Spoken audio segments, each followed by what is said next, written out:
It's almost spring in 1907. The dockyard F.J. Carver and Sons of Bridgewater is a hive of activity as work continues on their latest build, a 100-foot Westcountry trading ketch. A series of blocks and pulleys tighten as the mast is lowered into place. "She's in!"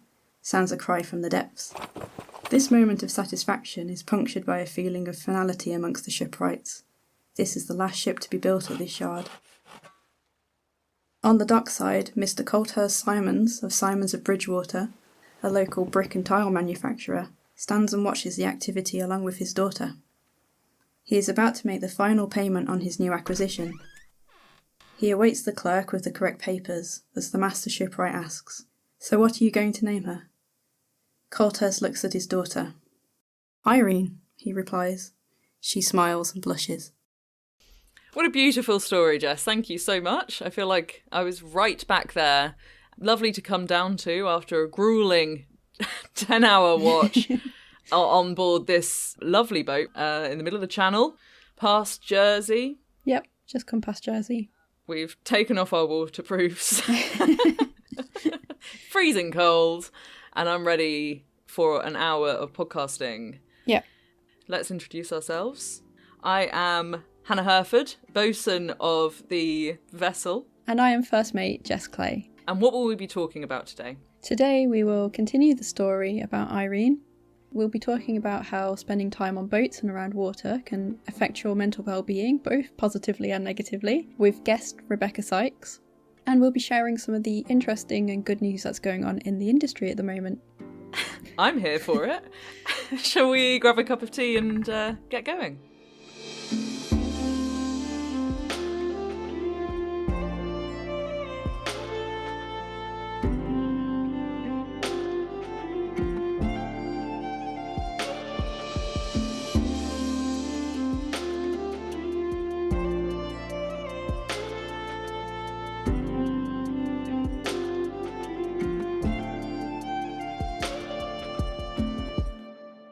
That was a beautiful story you told. Thank you. You've got a great voice for it, I think. I listened. You're stuck in a room with me. I'm stuck in a small space. Yeah, I think Irene's a great ship. Yeah, and I haven't sailed on her. And we've talked about this. I'd love to sail on board her. I have this kind of fascination with her. I don't know whether it's because we've just been talking about her quite a lot recently. Yeah. Or what, but yeah, I think she's a lovely vessel. She is, and a very interesting history, peppered with all sorts of adventures and mishaps and film stars. Film stars, yeah. Music stars. Yeah. I think because she's one of the last Westcountry trading ketches. Well, there's two, isn't there? Two operational. Yes. Bessie Ellen. Yeah. Bessie Ellen and Irene are still sailing, and then Garlandstone isn't, and that's currently in Morwellan Quay. Morwellan, yeah. Down in the West Country. Devon, I think, technically, but maybe on the border. Maybe Cornwall. Someone can let me know, no doubt. Someone will, yeah. So yeah, just there's kind of there's a sadness about her because it's one of the last, but also that just makes her just exciting. But you've sailed on her. Mm-hmm. You liked it. Few times. Few times. Yeah. You previously said that. What did you say? It was like an old lady. Oh, she is. She's not. Yeah, well, yeah. She's a fussy old lady who she knows what she likes. She knows what she doesn't like, and she's not afraid to let you know. Yeah, sure. If you're asking her to do something she doesn't want to do. Yeah. Which is lovely in a way because it makes her a bit more real. Yeah, and this is the thing about traditional ships, isn't it, really? You know what? Ever since I've started telling people that I'm doing this podcast, people have been going, "What is traditional sailing?" Okay. We can talk about that. Traditional sailing. Let's talk about that for a second. What would you define traditional sailing as, Jess? I think traditional sailing doesn't necessarily have to be done on a genuine traditional boat. I think traditional sailing is made up of the skills before there were things like jamming cleats. Yeah. And auto furlers. Yeah. And push buttons. Yeah. Electric. Winches. So yeah. You know, there's no electric winches. Well, not to begin with. And then, so everything's done by hand, basically. It's a real skill. And I think learning to sail traditionally is a really good foundation for then learning to do, you know, modern sailing. It's like when you learn to drive and you learn to drive in a manual, you can also drive an automatic. Whereas if you learn to drive in an automatic, you don't know how to drive a manual. So I think learn things the hard way. Yeah, I agree. I was kind of thinking about this at 5 o'clock in the morning when I couldn't get to sleep, and I'd agree. I think it's about the skill base that you need, but I think it's also to do with the rigs. Yeah. Having said that, like, you can get some what I'd call traditional vessels, which are kind of what you'd think is like slightly more modern, like a Bermuda rig. And we're not talking just about 4.5 gaff sails and square sails. No. But I mean, where do you draw the line? So the traditional boats that Hannah and I sail are, you know, we're not going back to ancient Chinese junks, although that's pretty traditional. Yeah. I'd love to sail a junk. I'd love to. Never have. I've been to quite a few of the Brixham trawler heritage races. And there's a good gathering of junks at those. Yeah, really. Weirdly. Yeah, interesting. But they're all relatively modern examples of them. The trad boats that we sail, there's a very specific area of time, I suppose, where our boats come from. Yeah. Mid 1800s to mid 1900s, I guess, is a nice way of kind of rounding it up. Yeah, I think that's good. I mean, I'm really, well, I think in this podcast we can go further afield into different areas and stuff. And and like I say, we haven't really done that sort of sailing because it's just not here in the UK, and most of our sailing has been either in the UK or Western Europe. I mean, I would, for example, even like a Viking ship, I'd probably hate it. Not hate it, but like, it's not great. Not great at rowing at the best of times, to be honest. So it's a lot of sail and row. Sail-assisted rowing, Viking longship. Yeah, sail-assisted rowing. And also, like, there's that thing about kind of an open boat rather than a below deck, as it were. And I quite like the camping side of traditional, you know, when you go down below and it's like absolutely blowing a hoolie outside or whatever, and you just got a cup of tea. Yeah. And you're off watch. Yes, like we are, finally. Like we are. We really do need to speak to the skipper about our watch system. I don't think it's sustainable. It's not. 10 on, 1 off. 10 on, 1 off. Not good. Knackered. No, and then this is what we make the most of our time with, is by then chatting to you lovely people for the 1 hour we are up. Yeah, and we're stuck in the middle of the channel looking at shit ships. Yeah. Back to Irene, I suppose. Yeah, that's why I think she's such a remarkable vessel, because she is one of the last ones of a tradition, that sort of vessel. And looking at her as well, I mean, if you don't know what she looks like, dear listener, like, do go and look her up. And there'll be some links in our socials. Considering she was built in 1907, she still looks like a very old-fashioned boat. Yeah. She was right in the thick of it all in terms of the shift in technology from pure sailing vessels to mechanically propelled vessels. Yeah. Yeah, it was 1919 she got a paraffin engine installed. And from then on, it was just kind of upgrading, basically, getting more and more efficient engines. For example, so 1939, so this is a couple of engines after a paraffin engine. That's kind of, Second World War, isn't it? It completely changed her rig, so they reduced it heavily. They removed topmast and mizzen gaff, and they reduced the bowsprit by 16 feet, which is huge. That's just stripping her right back. With the refits, is she back to that regular length now? Yeah. So she's had that to put back on. Yeah. I was going to say, because I mean, Irene's bowsprit is big. Yeah. So if that was like 16 foot missing from that also, then pretty substantial. But no, she's beautifully balanced, beautifully proportioned, our Irene. Yeah. And with the reduction, you don't need as many crew. And now, we're talking about, there's, modern designs of vessels that have no crew on them, and they're literally just a computer going, I'm going to go port. Drone ships, yeah. which is a bloody nightmare. And I don't really want to rant and rave, so I'm not going to today. Yep. And, you know, we'll go into this in a bit in this episode, but working on traditional vessels in and around the sea, hopefully not in the sea, but around the sea anyway, is so good for your mental health and your physical health. Yeah. So... Can be. Interesting old life Irene had. Yeah. As our story earlier on might have alluded to, she was launched in 1907, bought by Colthurst Simons, who was a brick and tile manufacturer local to Bridgwater.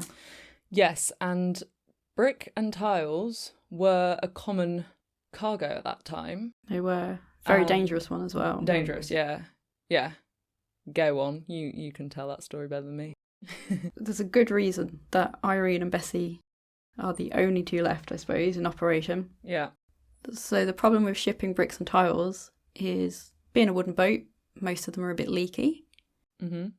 Water gets in, soaks into the bricks and tiles, and suddenly you can't pump that water back out again. Mm.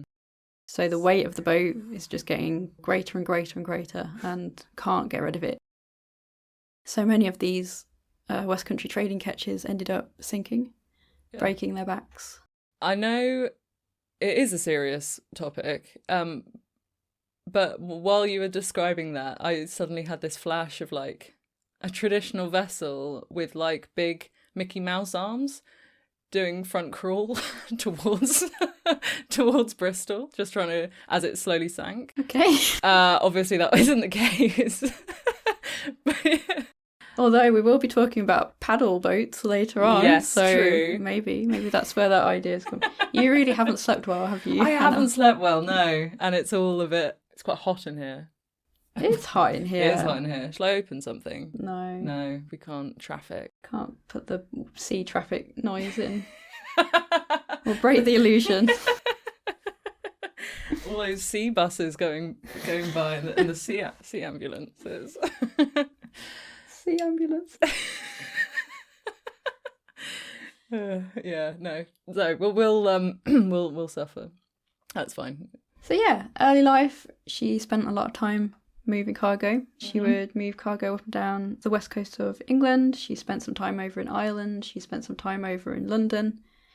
And if she wasn't moving bricks and tiles, she'd also be bringing back other cargoes that they could get their hands on, including things like grain. Yeah. Yeah, she did that for about 10 years with her first owner. And then she was sold and just continued shipping other cargo for another company. Yeah. About 10 years after that, she was bought back by the original owner.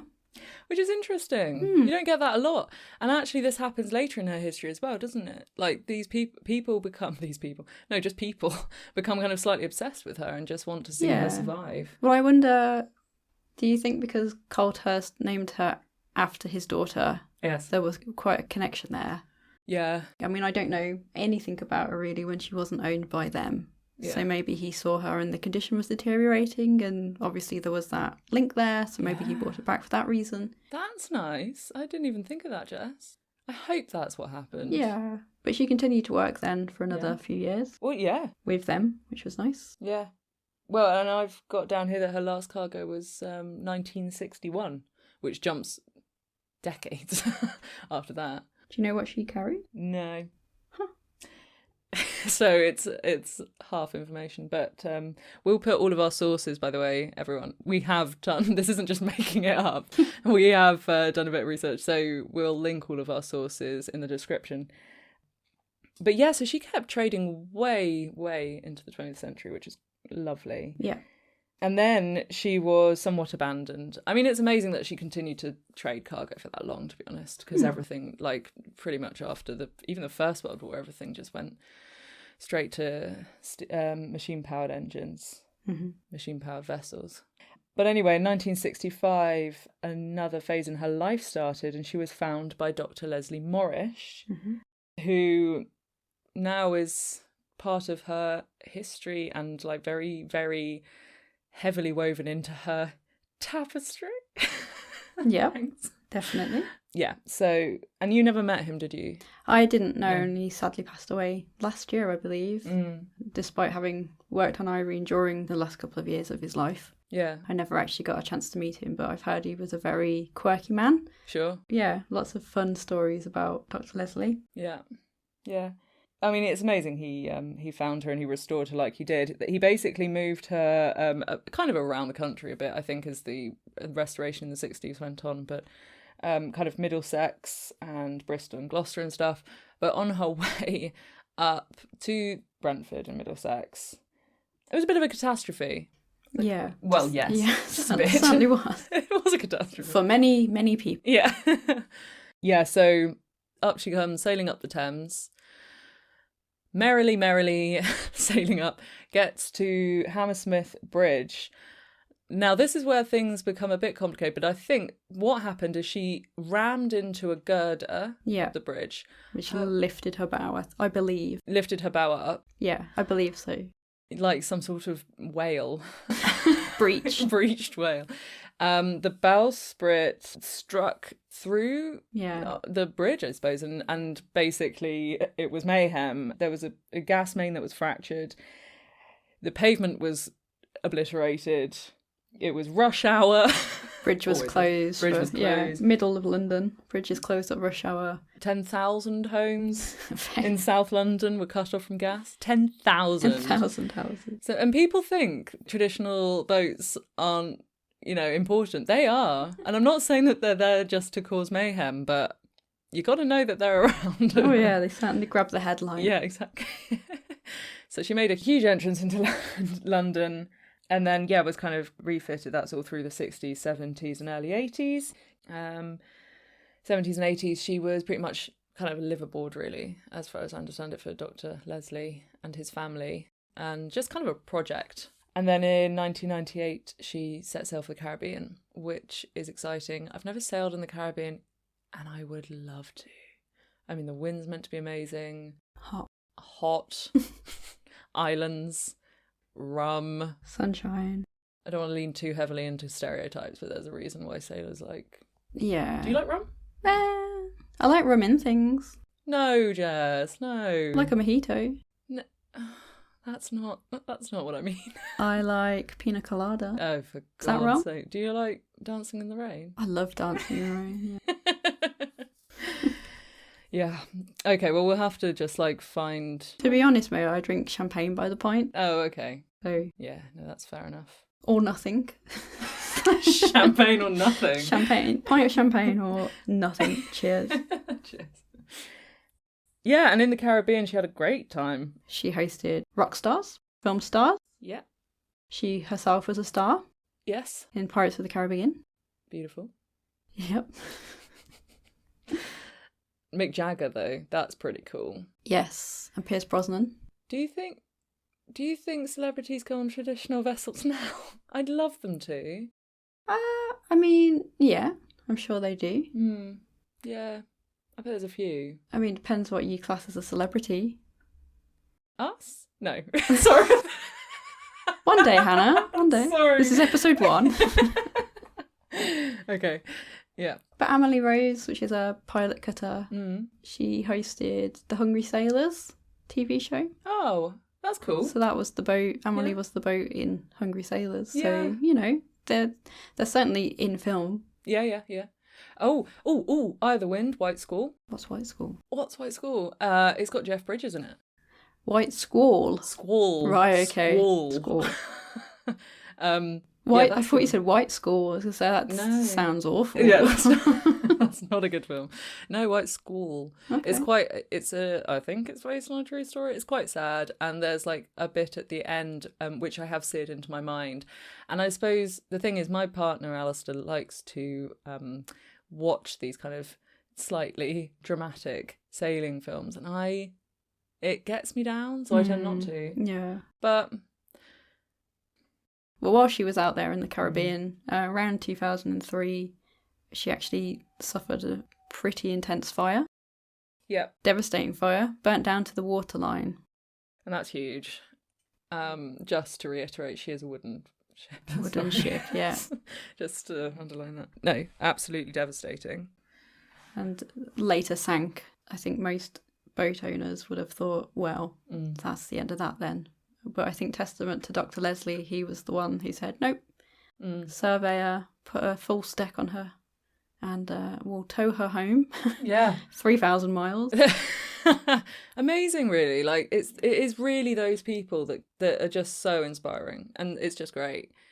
Helps if you have money, of course, and it's just people who really just put everything into those vessels. It's just, really, really nice.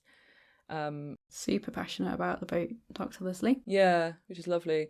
And during that, when she was being towed by Aventur, right? Yeah. The sail cargo vessel. Yep.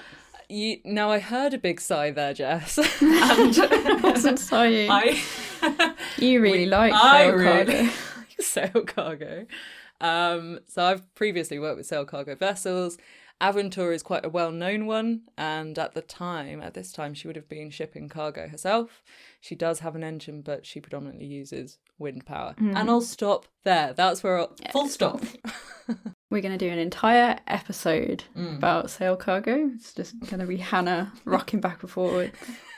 A little grin on her face. Yeah. Love it. But anyway, Irene got towed back by Aventur to the Liner River in Cornwall, back southwest, where Leslie then just went back to work on her, right? Yeah, spent another few years then restoring her again. In 2007, she was moved to Polruan to be slipped to then work on the underside of the boat. So in the space of those several years, she was pretty much completely rebuilt. Amazing. Or at least, the top half was completely rebuilt and the bottom side was restored. And that's all wood again, right? So Yes. Once again, appreciating the heritage of the vessel and kind of continuing it in that way. Really important for the industry because, as you mentioned earlier, Jess, it's all about those skills and making sure that those skills don't die away. And hopefully people who are listening to the podcast are so inspired by the podcast that they just go out and do a boat building course. Yeah. And we can recommend several. We can, yes. Yeah. I don't like boat building myself. But Do you not? Did you not enjoy that? No, I'm not good with it. You've seen me try to do tiny tasks. I get frustrated and then I'll saw something at a different angle and I've made quite a few things and they're just not great. Do you have your mallet joining piece? Oh. You join? Yeah. You use it as a trivet as well? I mean, yeah, I have done, yeah. My mallet's where it's at. That's had a lot of use. Good. Yeah, that was a good one. And then I also made an oilstone box. Did you? Yeah. We didn't get to do that. Well, no, I did it at Portsmouth when I was with the shipwrights. They sent me to that and I very nearly planed a hole through it. I planed it so thin, basically. Oh my I gosh. got it all of my measurements wrong. I'm not very good at maths.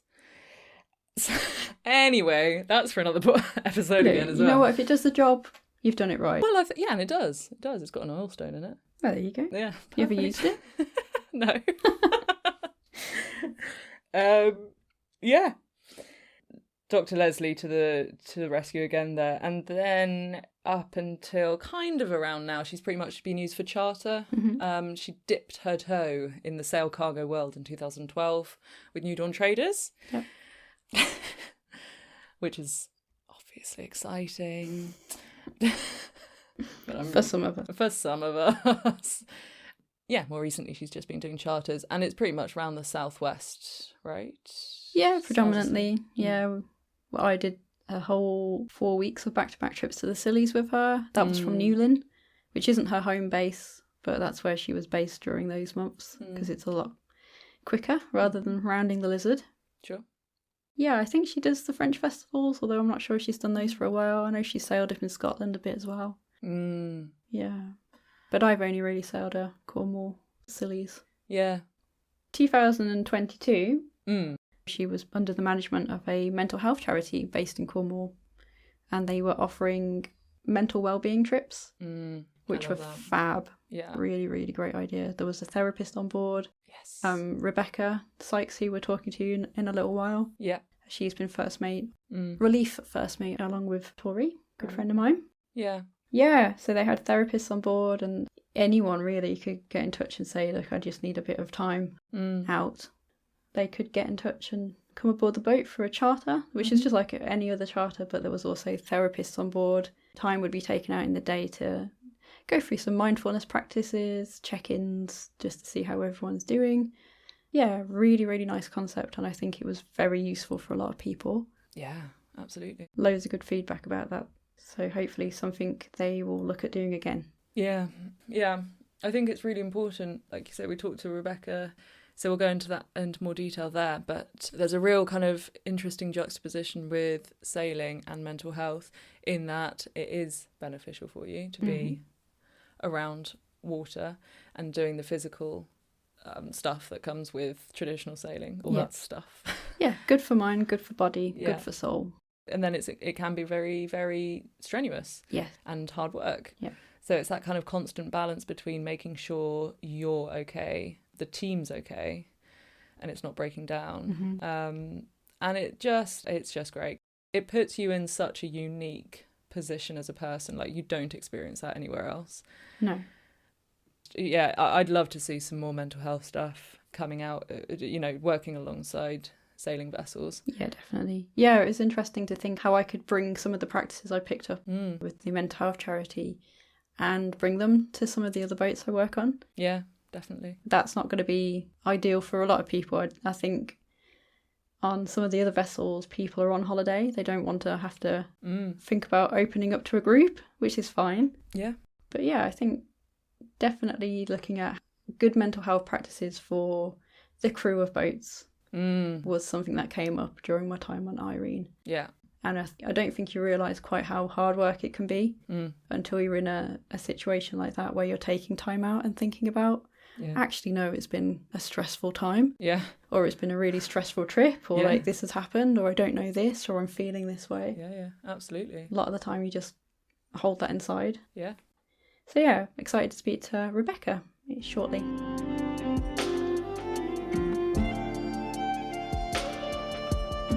As mentioned last season, Irene was managed by a mental health charity. To tell us more about that, we have with us our friend and special guest, Rebecca Sykes. Welcome. Thank you very much. Why don't you introduce yourself and tell us a bit about what you've been up to? Yeah, so I have been first mate on Irene over this summer. Irene, as I think you've been talking about, is a Westcountry trading ketch. And we were working both taking people on charter trips, but also taking people who have some mental health issues out as part of a kind of wellbeing activity with therapists.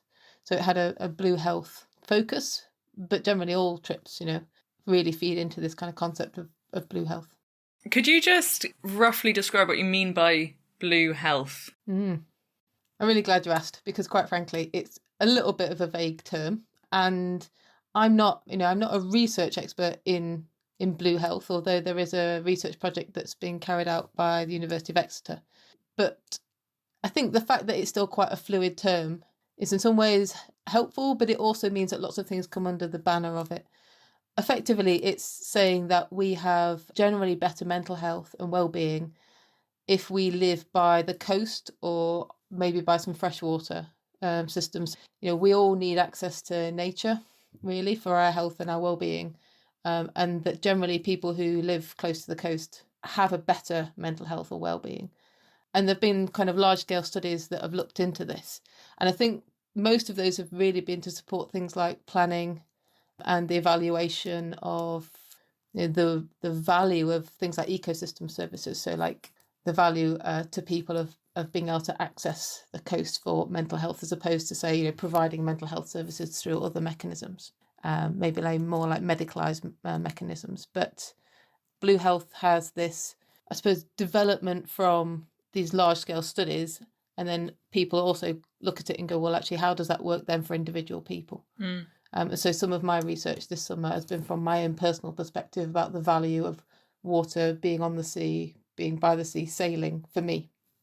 Coasts are often open access spaces, and I think there's something about the blue health that people who live close to these environments, they're able to, if they've got the privilege and the ability to access them, you can go for a walk on the beach and it's free. It's you can go for a walk along the coast path, at least in Devon, Cornwall, Dorset. We've got this wonderful coast path that goes around.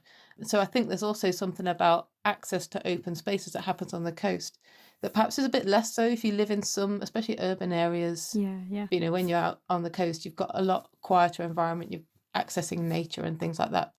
And especially when you go to sea, of course, we're really out in that wilderness. Yeah, definitely. When you're out on a boat, you are physically and mentally removed from the land and from your life at home. Do you think that's why sailing vessels in particular are such a good ambassador for mental health, or would you disagree? I suppose the fundamental question is an assumption there that I do think they're great ambassadors for blue health. And I think there's two sides to that. The ways in which they are, I've certainly got onto traditional boats at times when I've been really struggling. And for me at those times, it has been around this sense of purpose, the sense of identity that comes with being part of that community. And sometimes they can be, it might just be a skipper and a mate, and it's quite it's a small environment in terms of being able to provide support to each other. But Irene, this summer, there were 4 of us as crew at any one time. And actually at the start of this season, we had all of the crews, that was 8 people, plus the therapists that were going to be working with us. So our first trip this year was 10 people. So, and we all felt like part of a team. So there's something about being on traditional boats that I think is part of the community that forms, and there's an identity that comes with that. Yeah. Practically, I think, especially for guests, being able to get involved with the working of the boat pretty quickly, and actually feeling like you're part of that team and you're doing something physical, that often the tasks, obviously there are some really skilled tasks on board traditional boats, but there's also, sweating, tailing, pulling on ropes, whether it's hauling back up the anchor, that you're part of that teamwork, and it's something that you're capable and competent often to do with little training effectively. But I think there's also that sense of we all need food, water, shelter, clean air, all of those sorts of things. But those other things around belonging, so belonging to that group, getting involved, sitting down and eating food together. So whether it's preparing, so it's kind of getting involved in keeping ourselves safe, going from A to B, that you might say that can happen on other boats as well, and that's true. But I think on traditional boats, as I say, you get more involved in the actual running of the boat. And I think there's also something about the fact that they have almost characters and spirits of their own. And so they have their own identities that you do become a part of and you contribute to. And also just, the wood is really tactile, often there are these surfaces, and we have this biophilia, this love of natural structures, surfaces, shapes, patterns, which I think really also supports us from a traditional boat perspective. And I guess there's that sense of heritage as well. Yeah. And I think Irene especially has got that in spades. I remember being on one trip on Irene where one of the guests was saying how just lovely and wonderful it was to be in the saloon, and how they felt cocooned by it.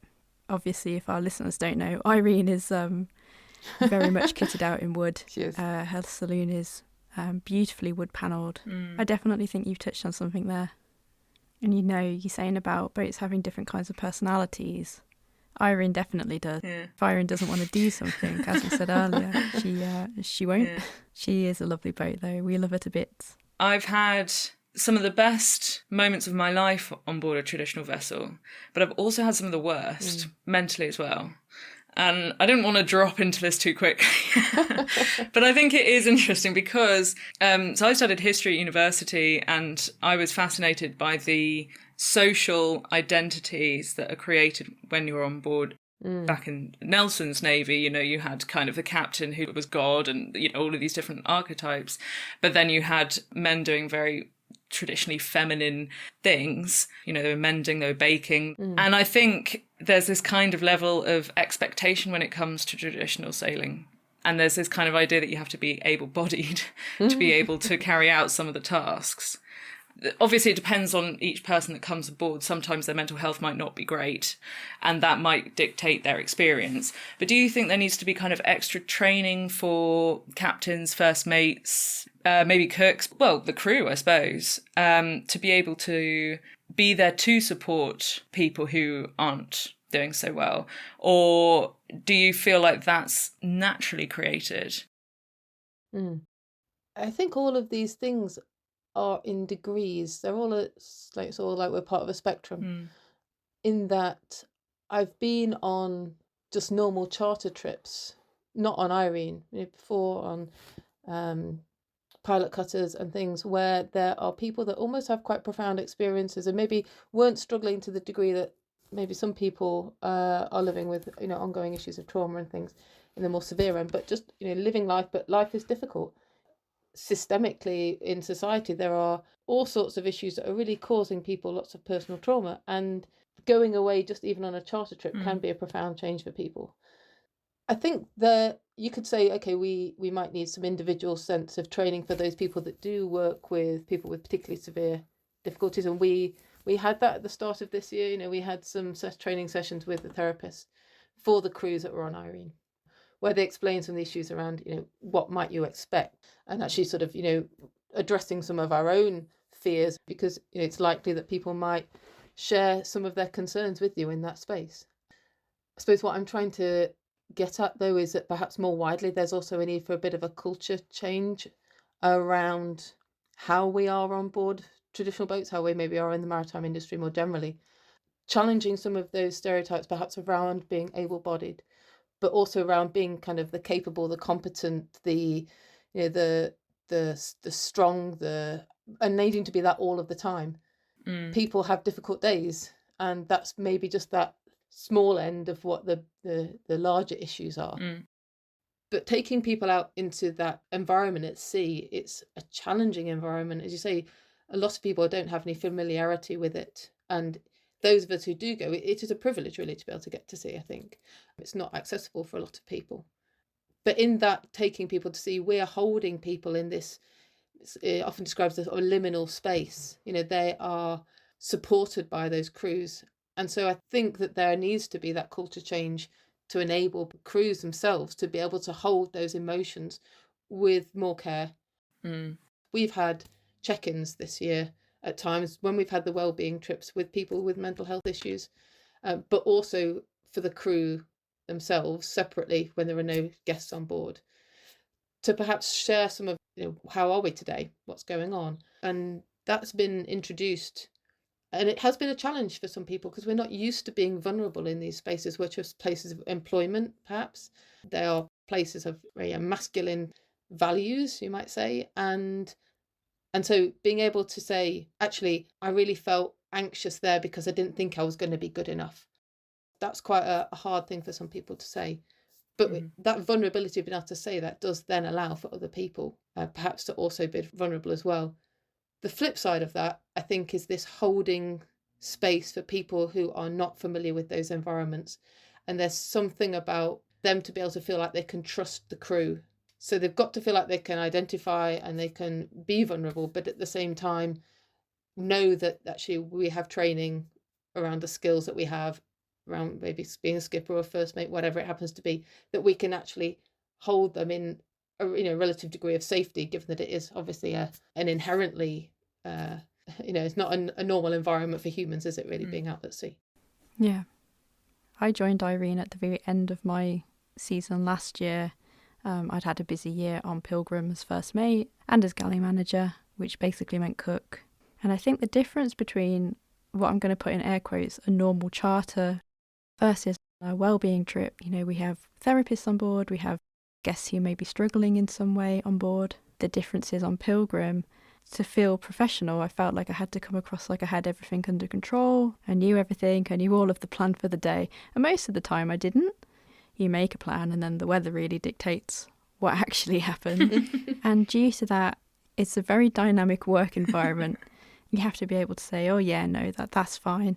We'll do this instead. Or being able to quickly change what you're going to have for lunch, for example, when you've planned something quite elaborate and then you realise that you've got a 4-metre swell, so it's jacket potatoes. But you do have to let that confidence come across to reassure your guests that, look, just because things aren't necessarily going to plan, it's fine. So I suffer quite badly from seasickness. I didn't want to share that with guests at the start of the season. I didn't want to give them any reason to think, oh, well, gosh, if the mate's sick, then it really is going to be bad out here. And you can't hide that. They see you going off to the bow for a bit of quiet time. do the thing you need to do and then crack back on with it. And actually, the guests were weirdly reassured in some ways because of that. If they're feeling unwell and they see the first mate being sick, it sort of justifies how they feel a little bit. Yeah, so I think naturally towards the end of the season on Pilgrim, I was being a lot more open about it. Yeah. That stepped up a level when I moved on to Irene for that last month of the season, where we were sitting in a circle and having to open up to people, both strangers and people who you've known for a long time. That was quite uncomfortable for me to begin with. And I think it was probably the second day, I'd got my head around it a little bit more and had spoken to the therapist on board, and Phil, our therapist, had said this is actually really helpful for them and this is a space for you to share. And the response at the next check-in was actually really humbling. I think I was probably the third or fourth person in the circle to speak that morning, whereas everyone up until that point had said, oh yeah, no, I'm enjoying it, I'm just excited to get on with it. And I opened up and I said, actually, I know what the weather's doing, I know, and I'm worried it's going to trigger my seasickness. And then you really could see the weight coming off the next few people's shoulders in the group, because it allowed them to open up and really express, oh, actually, yeah, I'm feeling quite anxious about this. Like, it really did open that conversation, which is essentially what the trip is about. So, success. Right. Yeah. But then on the flip side, I just can't imagine going back to, and again in air quotes, a regular charter trip and starting those conversations. I can't imagine saying to people first thing in the morning over breakfast, right, let's go around the room and talk about our feelings and see how we're all doing today and what are you scared of. These people are on a relatively expensive holiday, and I imagine a lot of our guests would probably scrunch their faces up and say, no thanks. Boats like Irene and like Tectona, actually, who do a lot of fantastic work with people in recovery from addiction. The mental well-being work that's done on those boats is very different still. But I do think there's ways that you can incorporate good mental health onto, and again, a regular charter trip. But then, in what other industry would you expect the staff to lead mental health exercises? I've cooked on boats, but would you expect a cook in a restaurant to come to your table and say, let's go around your table and see how you're all doing today? Would you expect staff in any other industry to have to be mental health trained? Well, this is the other thing about it kind of creating its little society on board, is that you do have to be there to kind of support people in a level that's, I think, you don't really see it paralleled unless it's kind of another big hiking group for months. I don't know, like it's, where you're out in extreme circumstances and you've also got stuff going on in your head, you've got stuff going on physically. I think sailing's unique in that way. I think there might be some spaces around like yoga retreats and things like that, I suppose, that might have an element of that as well, because it's taking people off into those places. I mentioned that word liminal, those kind of edge of comfort zone type places, when things like that also perhaps are more likely to come out. But it is because you are off in the blue looking after yourselves, or water, food, everything else. You're kind of cut off, aren't you, from society in a way that then creates that sense of community. So it does come with an expectation that that community holds the needs of the people on board, and they're not just physical needs, they're emotional, you might say they're spiritual needs as well in some ways. Yeah, when charter guests come on board, they have these expectations of, they've paid a certain amount of money, so they want this and that and the other. And that strain can be huge for crew. So, maybe having some space just for the crew, separate from the charter guests, because when you're midway through the summer and you've got another charter guest coming up and saying, oh my God, I've had such an amazing week, you've changed my life, and you're like, I have to go and clean all the beds now. Can you just leave me alone for 1 second? I remember working on Eye of the Wind, and some of the guests had gone down into the forepeak and were taking pictures of our bunks and stuff. And I was like, this is where I sleep. It's such a confined space. And I think having the mental break from that as well for crew is probably, essential as well. And obviously, as you say, Jess, you just go to the bow and you take yourself away, you go up the rigging or whatever. Yeah. But if there was an actual defined, moment in the day for the crew. Yeah, absolutely. And I think that really important to have that space, as you said, that sort of what's your personal space on board the boat, that if you're trying to, from a charter perspective, provide I don't want to use the word facade, but I almost want to come up with it. It's almost like that professionalism. That comes with a toll emotionally, effectively, because you are not revealing your emotions to people, perhaps in some ways.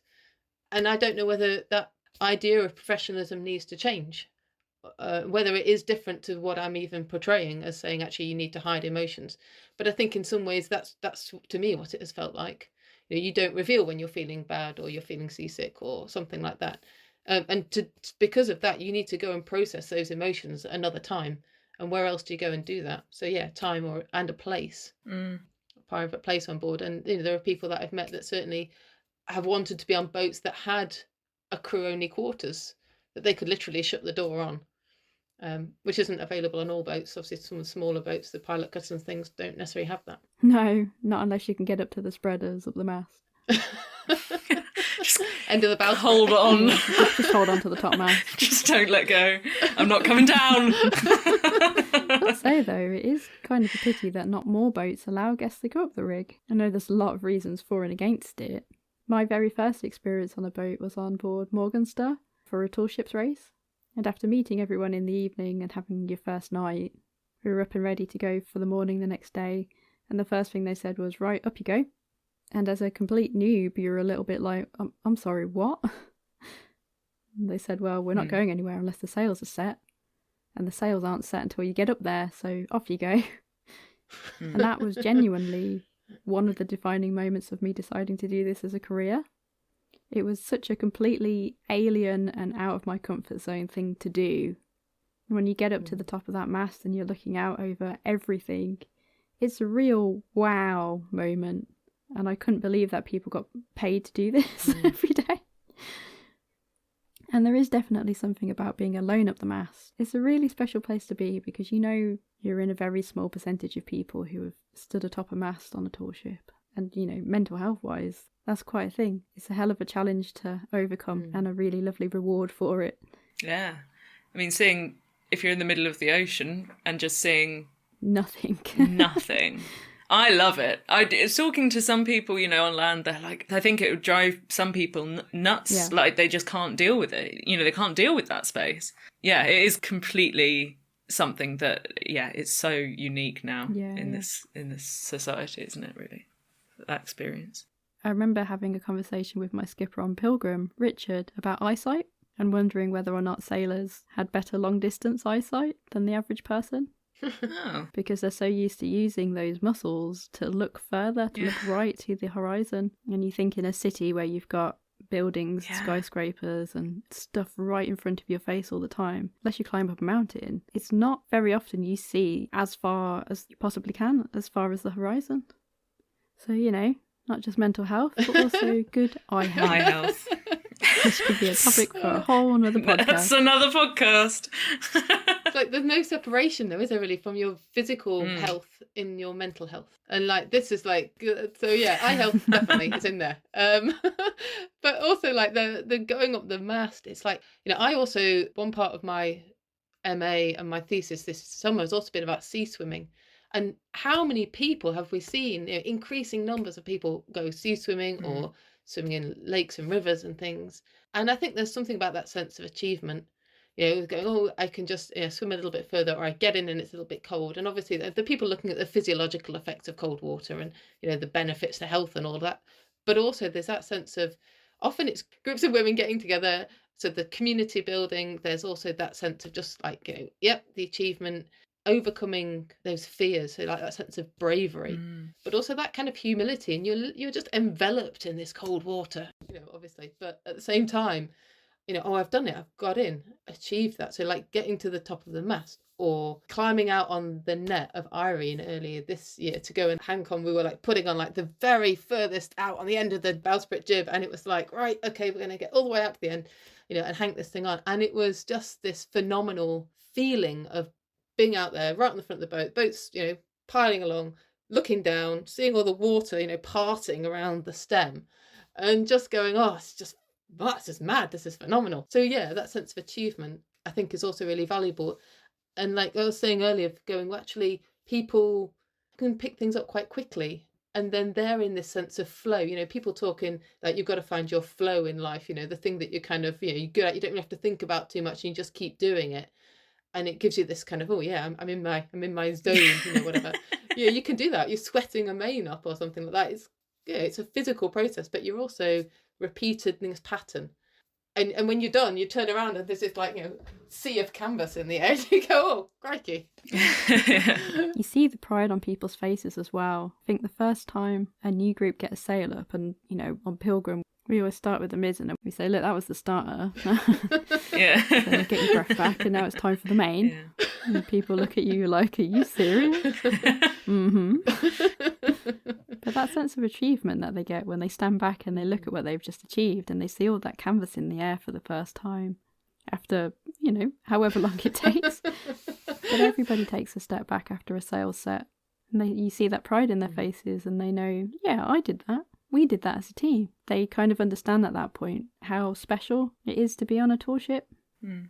And when I say that people come up to you and say, oh my God, that was the best week ever, that is an amazing feeling.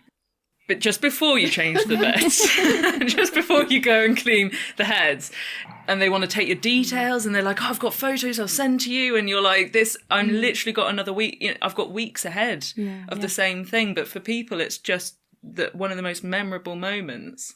And to be able to share that and, you know, help create it is, yeah, it's a phenomenal feeling, really. Yeah, it is. And I'm probably generalising here, but I find quite a lot of crew in the trad world are quite introverted. I think the pleasure you get from knowing you've done a good job and the joy you see in people's faces is, you know, it's definitely a balancing act versus how much of yourself you've had to give to get those results. And I think we'll just go back to you saying about finding a space on the boat, even if it is just time, not necessarily a physical space. It's really important.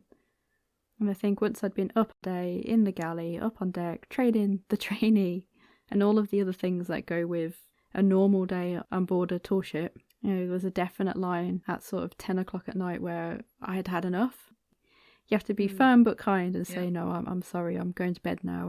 I'm not going to be joining in with the evening entertainment or the evening banter. You're all very lovely, but I don't want to play cards with you right now. You know what I mean? Like, I do feel a lot of guilt for that, but also I know what burnout feels like and feeling guilty because you feel like you're letting someone else down versus being proud of yourself because you've allowed yourself to have some time. That is a balance as well. There's something there about that balancing that's like the reciprocal relationships. You know, we have all these different relationships in life with various different people, and there's that, what is that balance of care that you're providing into that relationship and what is it feeding back into you? And I'd say, you know, there's obviously that emotional kind of balance that's happening there, but there's also that sense of the financial balance. And I think it's something to kind of recognise that actually this is a very low margin type of organisation often, and the pressures I think that also come through from that onto crews of obviously the turnaround time. You talked about, you know, you've got to go make the bed, you know, you don't have many days off often because these boats need to keep working. You know, they're described as often as they're working boats. They got to work. They work for their keep. But that also means that the crews are doing the same. Yes. Yeah. often, and there's not a lot of margin. There's not a lot of kind of financial gap sometimes in being able to keep these boats going. And so that also can kind of cascade down. And I'm not sure that we, you know, in having the conversation about blue health on board Irene, there's also been the kind of conversation about mental health for crews on board traditional boats, but even the maritime industry more generally.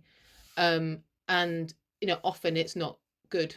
And that can come through the pressures. And for me, you know, being on board, you know, maybe it's for 2 weeks, which has been at times, you know, this year, there's that constant awareness.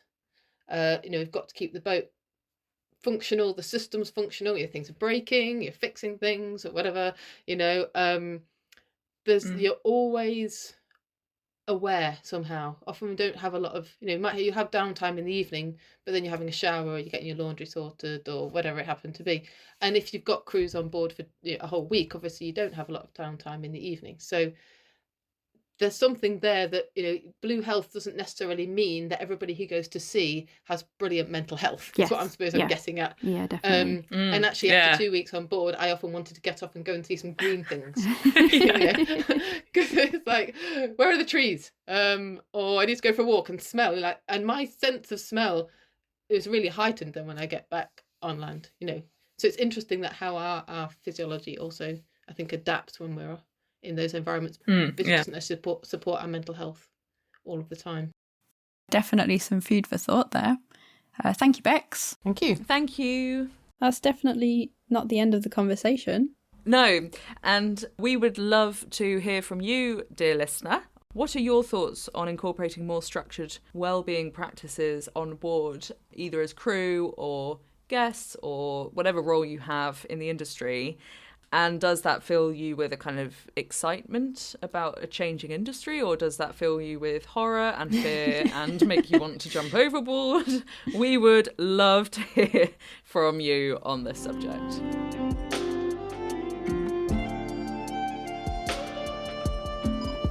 Oh, that would be the news. 1 sec. Cool. I have a feeling, dear listeners, this will be about some of the events that Jess attended last year. Let's have a look at what she brings. Sorry about that. No worry. What's the news, Jess? It was just a reminder about the Albion Dockyard project. Oh, yeah. Didn't you go up to Bristol last year? I did, yeah. Yeah, it's super cool. If you don't know, dear listener, the Albion Dockyard project is going to be based at SS Great Britain. Really exciting project. End of last year, they received some funding towards the £20 million project. They're converting part of the 540-foot long Albion Dockyard into a sort of extension of the SS Great Britain Museum. It'll be a living museum. Yay. They're building a replica of the SS Great Western, which was one of Isambard Kingdom Brunel's previous ships. Yes, so SS Great Western was launched in 1837 and was a wooden paddle steamer with a sailing rig. And SS Great Britain, which currently sits at the museum today, was launched in 1845 and was iron-hulled and had a screw propeller, which was one of the first steamships to do that. So it was a steamship and sailing rig. Yeah. That's as I understand it. That's right. And you'll all find out more about that in a later episode, because we'll be travelling up there, have a look at the museum, see the archive. Love it. Yes, one of my favourite museums. Won't go on about it now, but honestly, it's fab. She loves it. I love it. Yeah, so it was just a reminder to tell people about it. They're basically going to build a replica of the SS Great Western. You'll sort of come into the one side of the dockyard. It will be set back in the 1800s. You'll see people loading luggage and stuff aboard the boat. And then as you walk around to the other side of the dockyard, where you can see the other side of the boat, sections of the hull will be cut away so you can see inside the boat. And it's like a giant Lift the Flaps book. I'm so excited. Yay! That's great. We'll keep you posted on that one. Yeah. And last week, of course, was the ASTO conference. Do let us know if you were there. Let us know which of the talks you went to. What interesting things did you find out? I wish I could have been there. What does ASTO stand for, Jess? It's the Association of Sail Training Organisations. Well done. That was a test and you passed. Yeah, they're good people. We do like ASTO. And if you've been to an ASTO conference, you know that the real conference starts after the conference. Oh yeah. Yeah, that's the pie. Is it a bit boozy? Can be. You get a bunch of sailors together. Yeah, sure, yeah. That's another episode in itself, to be honest. Yeah, definitely. The booze hounds. The booze hounds of the ASTO conference. Lovely. Oh, that sounds like Skipper's ready to jibe. I better go. All right, Jess, I'll see you up there. I'll just put these cups away. And everyone, in the meantime, if you want to follow us on our socials at OffWatchPod, please do. Also, check out our website where you can sign up to the newsletter, www.offwatchpodcast.co.uk. And fair winds!